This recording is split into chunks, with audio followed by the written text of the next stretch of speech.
En esta segunda parte lo que queremos hacer es tocar uno de los temas más difíciles pero reales en la condición del ser humano, si es que acaso vamos a experimentar la salvación de Dios o los propósitos de Dios, que es obviamente esa salvación, y es la cuestión del problema del hombre. El problema del hombre es Dios, para ser sincero. Yo sé que le llamamos pecado o en este caso le titulamos separación de Dios, pero es el concepto de entender que el Dios que salva es el Dios. La salvación básicamente es ser separado o apartado para Dios. El preámbulo de una separación para Dios, de ser consagrado para Él, así como en el matrimonio, cuando somos unidos, dice el libro de Génesis, se unirá a su mujer, serán una sola carne, habla de un concepto de exclusividad. Para que eso se lleve a cabo, primero el hombre tiene que reconocer su separación de Dios para poder ser separado para Dios. La tragedia de muchos de nosotros es que no nos incomoda y deseamos ser apartados o separados para Dios, pero muchos pensamos o asumimos que nunca hemos estado separados de Dios, que lo que hemos hecho o lo que ha pasado es que simplemente han sido etapas difíciles o de rebeldía o errores que cometimos, pero vamos a darnos cuenta en esta parte de la lección, que estamos todavía en la lección número 1, esta es la parte número 2, estamos hablando de una separación de Dios. Esa separación tiene un propósito y es real porque lo que pide las notas es de que leamos los siguientes versículos y describamos en nuestras propias palabras lo que es esa separación de Dios, el pecado y los resultados de ello. Por lo tanto, iniciamos con versículos que son extremadamente importantes y que no dejan ningún margen para poder tratar de traer o de continuar o de perpetuar la autojustificación. Romanos capítulo 3, versículo 23 dice: por cuanto todos, sin excepción, literalmente han pecado, dice, están destituidos de la gloria de Dios. Entonces, una vez más, aquí el problema no es el pecado, el problema es simplemente la consecuencia de ello, pero el problema es estar destituidos de la gloria de Dios. En otras palabras, lo que está escribiendo Romanos es que la gloria de Dios, la cual es inmovible, inmutable, la cual sigue siendo la misma, su santidad, su justicia, su carácter, su esencia, el pecado lo que hace es que nos pone en una relación con Dios donde su gloria es destructible. Su gloria consume nuestras vidas. Hemos dicho anteriormente que el infierno básicamente lo que es estar ante la presencia de esa gloria, de ese Dios, sin un mediador. Cuando hablamos de Cristo en la parte anterior, estamos hablando de que Cristo, su trabajo es que Él hace que esa gloria sea algo de beneficio, nos dé esa vida, en lugar de que sin la persona de Cristo, esa gloria nos consume, esa gloria produce muerte en nosotros, porque el problema del ser humano, una vez más, no es los virus que tenemos, no es las enfermedades que hay, no es el cáncer, no es el divorcio, no es la frustración de mi carácter o mis problemas del pasado. El problema del ser humano es Dios. El problema del ser humano es de que a raíz de nuestro pecado es que escogimos ser apartados de Él. Por lo tanto, el mismo apóstol Pablo, que es el autor de la carta a los Romanos, dice en el versículo 23 del capítulo 6, dice: porque la paga, la retribución de esa separación con Dios, que es el pecado, es literalmente muerte. Esa muerte es la cual nos hemos dado cuenta que el antídoto a ello es que así como escogimos ser separados de Él, el Dios de la Biblia ha escogido ser dadivoso y nos ha entregado el antídoto a la muerte. El antídoto a la muerte es una persona. Esa persona es Cristo Jesús y esa experiencia es aquella que nos produce vida eterna. Todo esto lo describimos y lo llevamos aún con una contextualización con el libro de Isaías, ahí en sus notas, capítulo 59, versículo número 2, que dice: pero vuestras iniquidades, hablando Isaías, otra vez, hablando Isaías en un contexto en el cual hay rebeldía y le caracteriza a esos pueblos iniquidades o rebeldía o separación de Dios, dice que esa rebeldía con propósito ha hecho división entre vosotros y vuestro Dios, y vuestros pecados han hecho ocultar de vosotros su rostro para no oír. Una vez más, quiero enfatizar esto: el problema del ser humano, así como la salvación del ser humano es Dios, el problema del ser humano sigue siendo Dios. Y es por eso que aquí, una vez más, cuando el pueblo, en el caso de la audiencia de Isaías, deciden rebelarse, escogen iniquidad en lugar de santidad, escogen ser rebeldes ante Dios, No está hablando aquí Isaías de que eso produce como un karma, como que de ahí te va mal y de ahí es mala suerte, son malas tragedias. Todo eso yo sé que sucede y hasta cierta manera es parte de que estamos en un mundo el cual es gobernado por Satanás. Pero observen que el problema del pecado es Dios. El problema del pecado no es que nos va mal, es que ahora tengo las consecuencias, las marcas de lo que hice cuando estaba joven, la rebeldía y cómo viví una vida desenfrenada. No, no, no. El problema del pecado, el problema del ser humano es la santidad de Dios, el Dios de justicia, la gloria de Dios. Por lo tanto, aquí la pregunta basado en Éxodo capítulo 20, que es básicamente la ley de Dios, porque hemos dicho que el problema es Dios para el hombre, Dios es el que nos mete en problemas, precisamente es la pregunta que es una pregunta hasta cierta manera que ya implica la respuesta en ello, que es si hemos pecado alguna vez. Y es obvio que aquí en el capítulo 20 de Éxodo, cuando nos menciona la ley, es donde trágicamente vemos experiencias como la del joven rico en el Nuevo Testamento, una experiencia en la cual este joven rico se entrevista con Cristo y le dice, ¿qué necesito yo hacer para obtener la vida eterna? Y Cristo dice, Éxodo capítulo 20. En otras palabras, cumple la ley y cuando llegues a esa perfección, cuando llegues a esa obediencia perfecta, entonces tendrás esa relación con el Padre. Y dice él, yo ya he cumplido Éxodo capítulo 20. Pregúntame lo que quieras, yo ya lo he cumplido. Y Cristo le dice, ok, si ese es el caso, aquí te va un examen. Necesito que tomes todas sus posesiones, lo cual era un joven rico. Quiero que tomes todas sus posesiones, quiero que las vendas, la des a los pobres y me sigas. Que es el punto, que en el primer examen, en la primera prueba que Cristo le pone, él falla porque dice la Biblia que no pudo hacer eso, porque el primero de los mandamientos es precisamente no tendrás dioses ajenos delante de mí. Y aparentemente, por lo que entendemos en el contexto de la conversación, es que el Dios de este joven era las riquezas, eran sus posesiones. En lugar de tener posesiones, él había sido posesionado por lo que él tenía a su alrededor. Por lo tanto, aquí es donde nos damos cuenta que esa es la historia de nosotros, ¿no es cierto?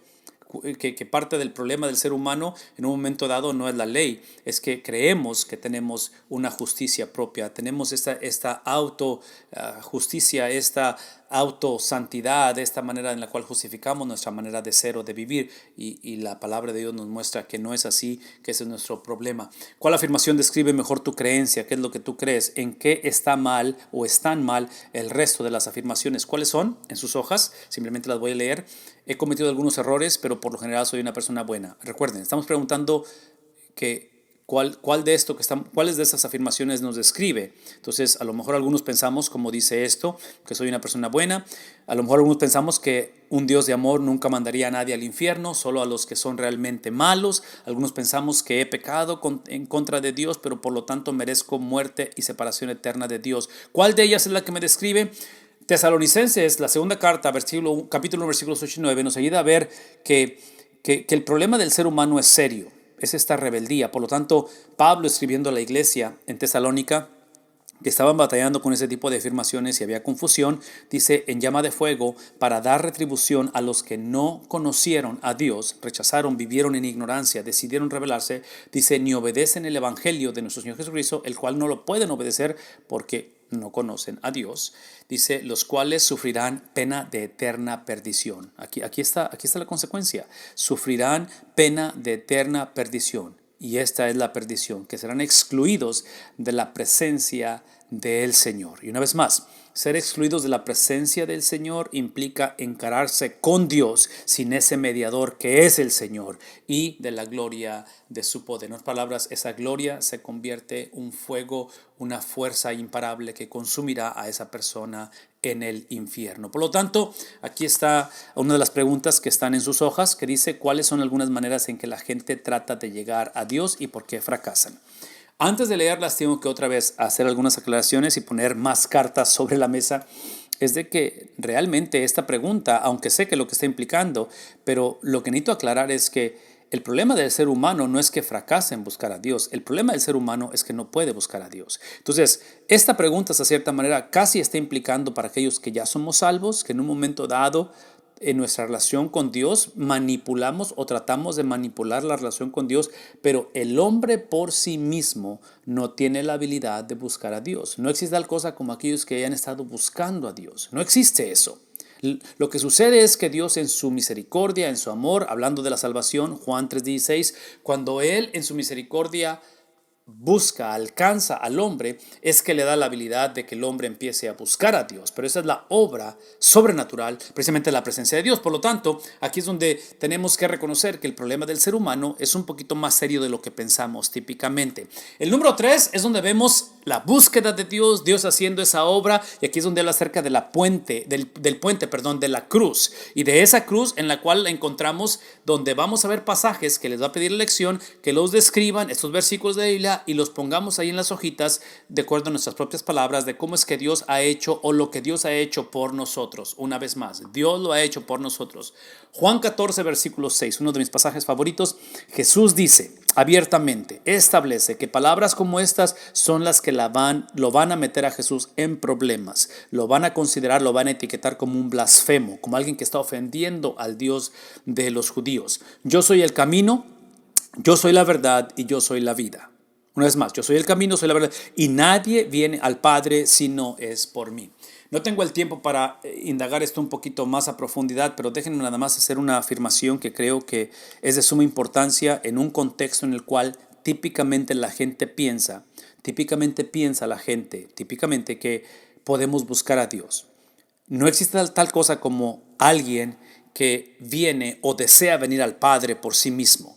Cuando Cristo dice que yo soy el camino, la verdad y la vida, está implicando que Él es el que crea en nosotros el deseo de ir al Padre. Por lo tanto, ¿qué implica ello? Esto implica que en un mundo en el cual es un mundo de mucha universalidad, de mucho pluralismo, en un mundo en el cual creemos que el propósito de la vida es no ofender a nadie y que debe de haber igualdad en todos, la realidad es de que es un mundo en el cual pensamos que Dios debe de aceptar a todos siempre y cuando seamos sinceros, honestos, mantengamos ciertos códigos de conducta, pero la realidad es esta, la realidad es de que ya hemos aprendido que el problema del ser humano es Dios, que hemos aprendido que lo que eso ha causado es que ha creado una separación de Dios, no una separación para Dios. Entonces, como la conversación inicia en que todos estamos separados de Dios, eso implica, basado en este pasaje de Juan 14, 6, de que no nos debe de ofender cuando decimos que solamente hay un camino hacia Dios, que está diciendo Cristo, yo soy. Lo que tenemos que estar agradecidos es de que exista un camino hacia Dios. De que el hombre no debería tener acceso a Dios, de que Dios no debería estar buscando al hombre, porque el hombre decidió por sí mismo, como dije hace un momento, el joven rico decidió idolatrar o enamorarse de los regalos de el dador, de Dios, en lugar de usar a los regalos como el vehículo hacia Dios. Por lo tanto, Cristo dice, yo soy el camino, yo soy la verdad, yo soy la vida. Juan 3:16, una vez más, hablamos de lo que Dios ha hecho, es que Dios ha dado a su Hijo unigénito. Ha provisto un camino, ese camino es una persona, es su Hijo unigénito. El camino hacia Dios no es una vida sin problemas, sin pecado, no es una vida en la cual mejora, deja ciertas conductas. Esto es extremadamente importante. El camino hacia Dios es la experiencia de encontrarse, de conocer precisamente al Hijo al cual ha dado. Y menciono esto porque muchos pensamos que cuando leemos Juan 14:6 con respecto a que Él es el camino, la verdad y la vida, pensamos que el camino hacia Dios, que aquellos que nos portamos como cristianos o que somos buenos son los que estamos el camino hacia Dios. El camino hacia Dios no es una conducta, el camino hacia Dios es una persona. El camino a Dios es la conducta de Cristo, pero la conducta de Cristo es la que satisface al Padre para poder entablar esa conversación donde Él se convierte en ese camino, donde Él se convierte en esa vida, donde Él se convierte en precisamente esa verdad. Un pasaje más, Romanos 5:8, que es lo que ha hecho Dios por nosotros. Él ha hecho de que Él muestra su amor para con nosotros.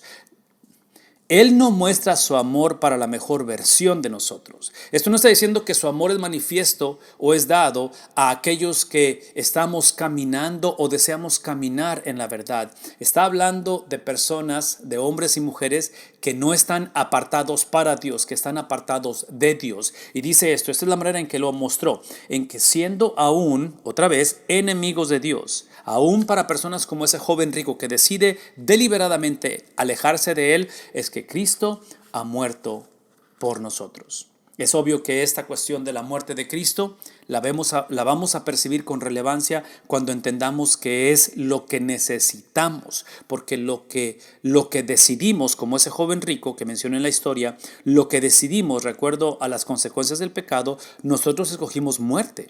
de que el problema del ser humano no es la condición en que estamos, es el Dios que revela nuestra condición. De que sin la santidad de Dios, sin el amor de Dios, el hombre no se daría cuenta que está muerto. Por lo tanto, todo lo que estoy diciendo es esto, es de que el amor de Dios solamente se va a percibir cuando el hombre reconozca que su problema es la muerte, la cual es el producto de la separación de Dios. Por lo tanto, el antídoto a ello no es pasar de pecadores a gente que se porta mejor, es entender que el Dios que es santo requiere que alguien pague por el pecado del hombre.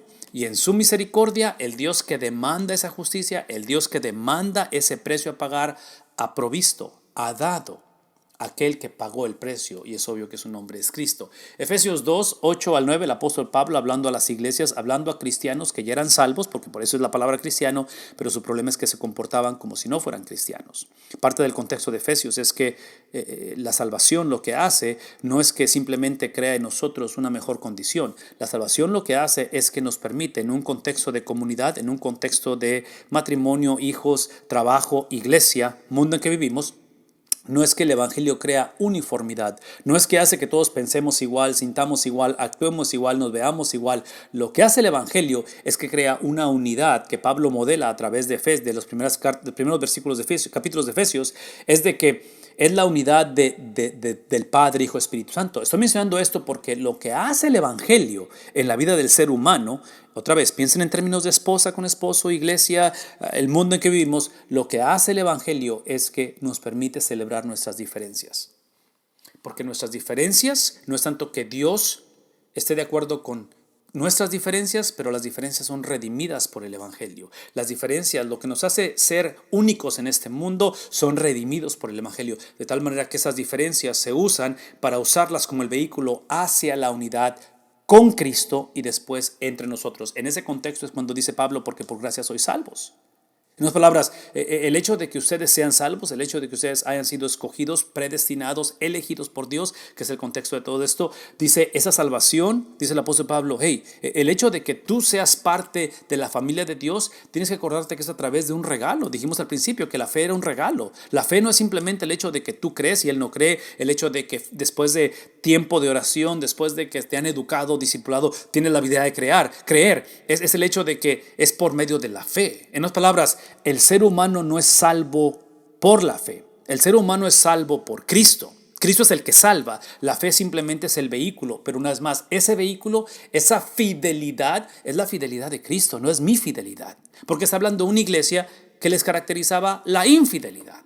Una iglesia que debió de haber sido fiel. Una iglesia en la cual debieron de haber vivido en unidad con Cristo y con cada uno. Y sabemos por la historia y el contexto de esos pasajes que era exactamente lo opuesto. Entonces es obvio que Pablo no está diciendo ustedes son salvos porque han sido fieles. Ustedes son salvos aún por su infidelidad.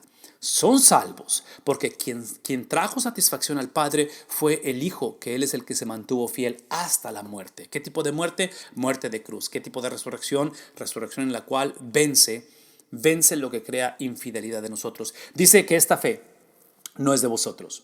Esta fe es el regalo de Dios. ¿Qué es el regalo de Dios? Precisamente es Cristo Jesús. ¿Qué significa ello? Significa que no somos salvos por obras. Es obvio que está hablando de las obras de ellos. Somos salvos por las obras de Cristo. Somos salvos para las obras de Cristo, de tal manera que nadie debe de gloriarse. Ok, necesito hacer una pausa aquí porque vamos a continuar con la última parte. Gracias por su tiempo y estamos por entrar al número 4.